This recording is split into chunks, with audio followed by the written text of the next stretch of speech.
बोलना भी मुद्दा नहीं है, आँख मीचना मुद्दा है। ध्यान कहाँ है तुम्हारा? अगर ध्यान तुम्हारा बीच में है, त्रिकुटी में है, तो तुम अंदर ही जाओगे और कोई रास्ता ही नहीं है। लेकिन अगर तुम्हारा ध्यान आवाज में, जैसे मेरी आवाज सुन रहे हो तुम, अब चाहे आँख बंद करके सुन लो, चाहे आंखें खोल के सुन लो, तुम्हारा ध्यान मेरी आवाज में है, ना कि इस शरीर में है। तुम्हारा ध्यान पूरा का पूरा बाहर है, मेरी तरफ है। मैं बाहर से बोल रहा हूँ, तुम्हें बुला रहा हूँ आ जा, तो तुम अंदर कैसे जाओगे? जब मैं ही बाहर हूँ तो तुम अंदर कैसे जाओगे? हाँ, बाहर वाला बोले ना और कहे मुझे ढूंढो, तब तुम कहाँ जाओगे? तब अंदर ही जाओगे, क्योंकि बाहर तो कहीं मिलने वाला है नहीं। बाहर को तो हर संत ने मना कर दिया कि ना मंदिर में, ना मस्जिद में, ना काबा, ना काशी। बाहर ढूंढोगे कुछ नहीं मिलेगा। लेकिन अब बाहर नहीं मिलेगा तो रास्ता कहाँ है? अकेला रास्ता अंदर का बचा। लेकिन साहिब कहते नाम है त्रिकुटी भंवर गुफा में, वो रास्ता ही बंद कर दिया। अब क्या बचा फिर? अब कह रहे हैं कि अब भेदी गुरु चाहिए। अपना ठिकाना बताते हैं साहिब, वो को कहाँ ढूंढे रे बंदे, मैं तो तेरे पास में। वो पास कहाँ है? जैसे ये कटोरी मेरे पास पड़ी है, अब मुझे समझ में आता है कि ये मेरे पास है। अब ये कटोरी मेरे पीछे पड़ी है, अब मुझे समझ में नहीं आता कि ये कहाँ पे, क्योंकि मेरी आंखों से ओझल हो गई। अब कौन बताएगा मुझे? अब भेदी गुरु बताएगा कि बेटा जिसको तू ढूंढ रहा हो तेरे पीछे है। तो साहिब कहते हैं मैं तो देखूं तुझको और तू देखे कहीं और। लानत ऐसे चित पर एक चित दो ठौर। कहते हैं एक चित है सबका, मन तो एक ही है सबका, लेकिन फिर भी एक तरह का ज्ञान नहीं ले रहा हर बंदा। वहां पे भी दुविधा में पड़े हुए हैं कि साकार है कि निराकार है। इसी में उलझे पड़े हैं दुनिया, आधी दुनिया इसी में लड़ी मरी जा रही है कि परमात्मा साकार है कि निराकार है। हिंदुओं को कहते हैं ये तो काफिर है, ये तो बुत पूजते हैं, ये तो शरीर पूजते हैं। अल्लाह तो बेचून है, निराकार है। अब शिव वाले आ जाओ तो शिव भी यही कहते हैं कि शिव निराकार है। ब्रह्म कुमारी में जाओ, शिव जी को परमात्मा मानते हैं, उनको पूछो कि शिव जी साकार है कि निराकार है, तो वो निराकारी बोलेंगे। वो साकार को तो शिव बोलते ही नहीं, साकार को तो वो शंकर बोलते हैं। ये तो शंकर जी हैं, शिव जी के पुत्र हैं शंकर जी, ब्रह्मा विष्णु शंकर। तो सारी दुनिया इसी में उलझी पड़ी है। तो कबीर साहब ने आके ये भी निबेड़ा कर दिया कि कोई सर्वगुण में रीझ रहा, कोई निर्गुण ठहराए, अटपट चाल कबीर की मुंह से कहीं न जाए।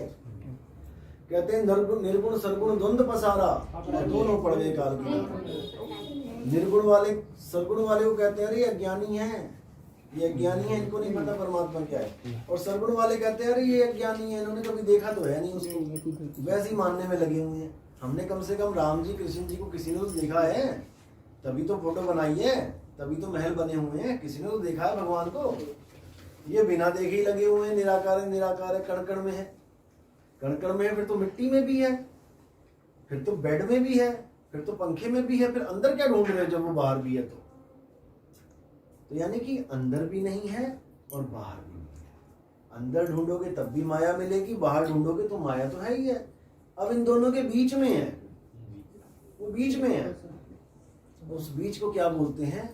अधर द्वीप। वो बीच का जो रास्ता है वो अधर द्वीप का है। तो कहते हैं अधर द्वीप तहाँ गगन गुफा में है निज वस्तु सारा, और ज्योत स्वरूपी अलख निरंजन धरता ध्यान हमारा। सारी दुनिया इसका ध्यान करके बैठी है, ज्योत निरंजन अलग पुरुष का, वो मेरा ध्यान करके बैठा है। तो ये सृष्टि चल रही है, नहीं तो सृष्टि नहीं चलेगी। यानी मन, ज्योत निरंजन रूपी मन आत्मदेव का ध्यान करके बैठा हुआ है, यानी उससे ताकत ले रहा है। हर काम उससे कह के करता है। जैसे आपका मन बैठा हुआ है, एकदम मन में आया चलो आम खा लेते हैं, मन में आया ना, क्या ये लेके आ सकता है आम मार्केट से? आप कह दो उसको जाए आम खाना है, जा तू ले आ, ले आएगा क्या? नहीं ला सकता। ये तरले करता है आत्मदेव के, ले चलना, ले आना मैं आम खाना है। फिर आत्मदेव कहता है अरे बेटा कोई बात नहीं मैं ले आता हूँ। तो आत्मदेव की ताकत से मार्केट से आम आता है, मन की ताकत से नहीं आता। कर्ता करे ना कर सके, गुरु करे सो हुई। गुरु कौन है? आत्मदेव ही गुरु है। और कर्ता कौन है? ये तीन लोग का कर्ता बैठा है मन। सारी सृष्टि का कर्ता यही तो है, मन रूपी। लेकिन कुछ भी नहीं कर सकता ये जब तक आत्मदेव की ताकत ना मिल जाए। गुरुजी एक सवाल था, क्या मन में कभी ये उसके मन में ये विचार नहीं आया कि मैं भी ब्रह्म इसको शब्द को जान लूं और मैं भी शब्द बन जाऊं? मन एक अवस्था का नाम है असल में। मन कोई अलग से पावर नहीं है, मन उपजाया हुआ एक। ये हम जो अभी गुरुजी भेद बता रहे वही ये मन ही तो कर रहा है ना। एक मिनट तुम्हारी ही जो सारे अज्ञान अवस्था है ना, सारे लिए है, जो तुम्हारी ही अज्ञान अवस्था है वो मन है। अज्ञान में आके हम एक कल्पित मन और कल्पित माया बना के बैठ जाते हैं कि मेरा मन कह रहा है। अब कहने वाला कौन है और मन कहाँ है? मन को किसी ने देखा नहीं, लेकिन मन कह रहा है सब उसी की इच्छा, लेकिन बीच में एक अड़ंगा डाल दिया कि मन कह रहा है। मैं नहीं कह रहा भाई, मन कह रहा है। जैसे एक आदमी अच्छा खासा डॉक्टर शराब पी लेता है, शराब पी के नाली में पड़ा हुआ है, नाली में पड़ा है, अब उसको कोई डॉक्टर तो नहीं कहने वाला, नाली में ही पड़ा हुआ है शराब पी के, उसको डॉक्टर कौन कहेगा? अब है वो डॉक्टर ही, तो जब वो होश में आके सीट पे बैठ जाएगा तो वो डॉक्टर कहलाएगा, और जब बेहोशी की हालत में नाली में पड़ा है तो वो शराबी कहलाएगा। इसी तरह तुम्हारी ही आत्मा, तुम्हारी ही आत्म स्वरूप जब उच्च अवस्था में होता है, प्रभु का सिमरन सबसे ऊंचा, जब तुम सबसे ऊंचे जाके बैठते हो, राम कबीरा एक भय हैं और कोई न सके पहचाने। अब तो जाए चढ़े सिंहासन। जब तुम सिंहासन पे चढ़ते हो तो तुम राजा बन जाते हो, और तुम सिंहासन से नीचे उतरते हो तुम भिखारी बन जाते हो। अब बस यही करना है, सिंहासन पे चलोगे। अब तो जाए चढ़े सिंहासन और मिले हैं सारंग पानी, राम कबीरा एक भय हैं और कोई न सके पहचानी। पहले दो थे, पहले अपने आप को ही मन समझ रहा था, अपने आप को ही ब्रह्म समझ रहा था। मन दुखी हो रहा था तो मैं सोच रहा था कि मैं ही दुखी हूँ, क्योंकि हम मन को अपने आप से अलग कर ही नहीं पाते हैं। वो तो बाद में पता लगता है कि अज्ञान अवस्था मन है और ज्ञान अवस्था आत्मदेव है। सूरत का खेल है सारा, बिना सूरत के कुछ नहीं हो सकता। सारा खेल सूरत का है, और सूरत ही संसार में फंसी है, इसलिए हर तरह की बत्ती जला रखी है सूरत ने। तो कह रहे हैं सूरत फंसी संसार में, तासे पर गई दूर, सूरत बांध स्थिर करो आठों पहर। बस तुमने स्थिर कर लेना है, स्थिर करो और अपना घूमो फिरो, और तुम देखोगे कि अरे क्या बात है, मैं तो वहीं पे बैठा हूँ, सारी बातें भी हो रही हैं, सारे काम धंधे भी चल रहे हैं, लेकिन मैं तो वहीं सिंहासन में बैठा हूँ। यानी कि यहाँ से हटा नहीं और वहाँ पहुँचा नहीं। मुझे अपना आत्मा, सूरत और ध्यान एक ही चीज है ये? आत्मा, सूरत और ध्यान। आत्मा जब हम बोलते हैं तो वहाँ पे कैटेगरीज चलती हैं, जैसे परम आत्मा, जीव आत्मा, ब्रह्म आत्मा, तीनों में आत्मा लग गया है। तो जैसे कि गृह मंत्री, प्रधानमंत्री, मुख्यमंत्री, मंत्री तीनों के साथ लगा है। हाँ, मंत्री तीनों के साथ लगा है, यानी कि मंत्री एक ओहदा है, एक पद है, लेकिन गृह मंत्री है, मुख्यमंत्री है, प्रधानमंत्री है, ये कैटेगरी वाइज बदल गए। ऐसे ही जीवात्मा है, ब्रह्मात्मा है या परमात्मा है। हमने इसमें देखना है कि कौन सी भक्ति करवाई जा रही है। जो लोग जीव को ही परमात्मा कहते हैं, जो कहते हैं कुत्ता भी परमात्मा है, हाथी भी परमात्मा है, सुअर भी परमात्मा है, सब में परमात्मा है, वो असल में परमात्मा को नहीं जानते, वो जीव को परमात्मा मान रहे, वो जीववादी है।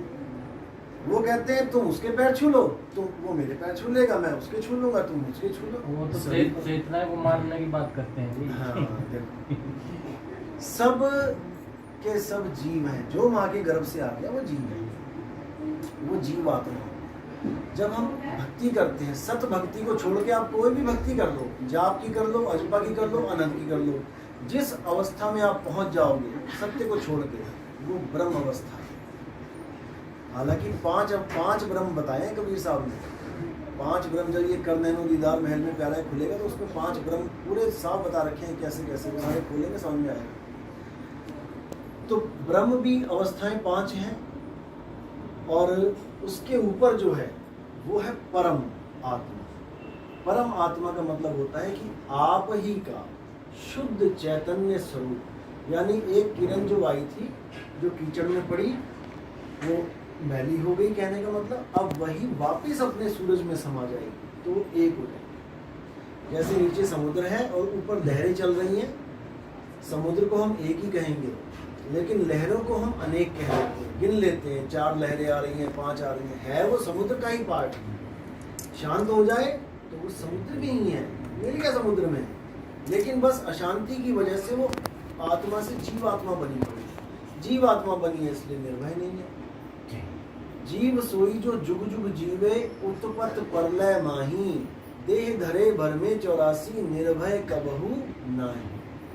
जो जीव का ज्ञान देते हैं, जीव भगवान है, वो निर्भय पद को नहीं प्राप्त कर सकते। जीव के ऊपर है ब्रह्म ज्ञान। ब्रह्म ज्ञान में कौन है? जितने भी ये बाबे बैठे हैं A to Z, जो शरीर के अंदर ध्यान लगाने को बोलते हैं, चाहे त्रिपुटी में, चाहे नाक पे, चाहे कंठ में, कहीं भी जो भी देही ज्ञान में उलझ रहा है वो ब्रह्म ज्ञान में ही जाएगा, इससे ऊपर नहीं हो सकता। जब देही का ज्ञान भी खत्म हो गया और जीव का ज्ञान भी खत्म हो गया, तब जो एक असली सार वस्तु है जब वो प्रकट होती है, तो तुम्हारा ध्यान ना तो शरीर में रहता है और ना इस दुनिया में रहता है। दोनों से करूं जगत से न्यारा। एक जगत ये है और एक जगत सामने दिख रहा है, दोनों ही जगत है, जो पिंडे सो ब्रह्मंडे। अब दोनों से पिंड अंड ब्रह्मांड के पार